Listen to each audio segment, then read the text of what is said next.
Hello student, हम लोग discuss किए थे मोलैरिटी।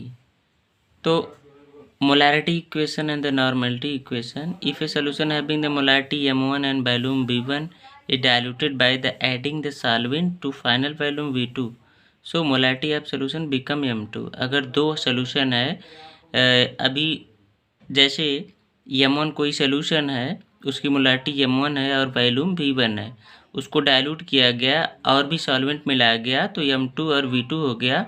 इस तरीके से हम उसमें से पहले का और बाद वाले का निकाल लेते हैं बाय इक्वेशन। अगर इसी में अगर वो एसिड हो या बेस हो, आपस में रिएक्ट करता हो, तो n ने यहाँ पे आपका बेसिसिटी हो जाएगा m1 का और ये n भी यहाँ पे एसिडिटी हो जाएगा m2 का। तो ये एसिडिटी और बेसिसिटी से मल्टीप्लाई हो जाता है। नॉर्मलिटी इक्वेशन भी है n1 v1 equal to n2 v2, क्योंकि नॉर्मलिटी किसी का n1 है और उसका वैल्यूम v1 है। जब आफ्टर डाइल्यूशन n2 और वैल्यूम v2 हो गया तो हम कैलकुलेट कर लेते हैं इसको। इस पर कुछ न्यूमेरिकल्स भी रहते हैं।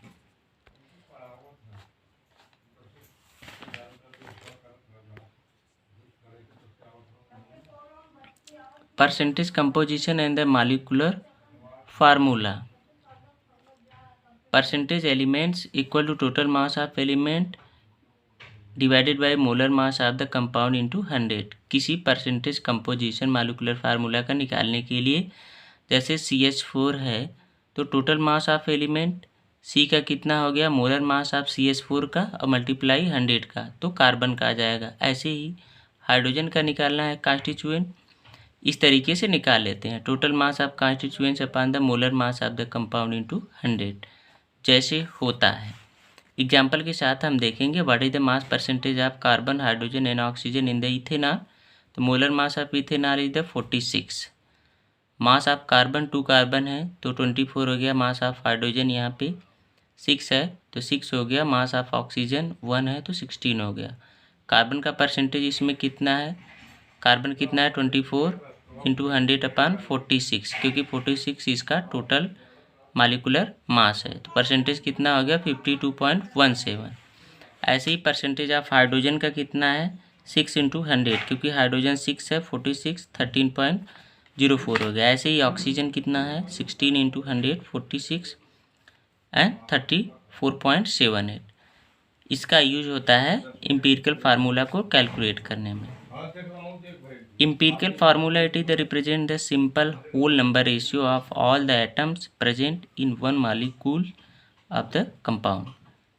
एग्जाम्पल है ग्लूकोज CH2O, इसका carbon ratio 1, hydrogen 2 and oxygen 1। ये शो करता है कि 1:1 का रेशियो है। एम्पिरिकल फार्मूला अगर बेंजीन है CH6 है तो रेशियो निकालेंगे तो 1/1 रेशियो 1 का होता है, तो इसका एम्पिरिकल फार्मूला CH हो गया। इसी तरीके से मॉलिक्यूलर जो formula it represent the actual number, जो टोटल नंबर ऑफ आइटम्स होते हैं टोटल दिखाया जाता है। जैसे C6CH12O6, इसका फार्मूला होता है ग्लूकोज का, लेकिन एम्पिरिकल फार्मूला कितना है CH2O, क्योंकि ये रेशियो बताता है और molecular formula whole number of item को भी बताता है। Molecular formula equal n into empirical formula. Molecular formula को निकालने के लिए n इंटू एम्पिरिकल फार्मूला कर लेते हैं। और n कैसे निकालते हैं, मॉलिक्यूलर फार्मूला मास अपन एम्पिरिकल मास। अब मॉलिक्यूलर फार्मूला मास जैसे C6CH12O6 का हो गया और डिवाइड कर दीजिए इसके फार्मूला मास से, तो n की वैल्यू आ जाती है।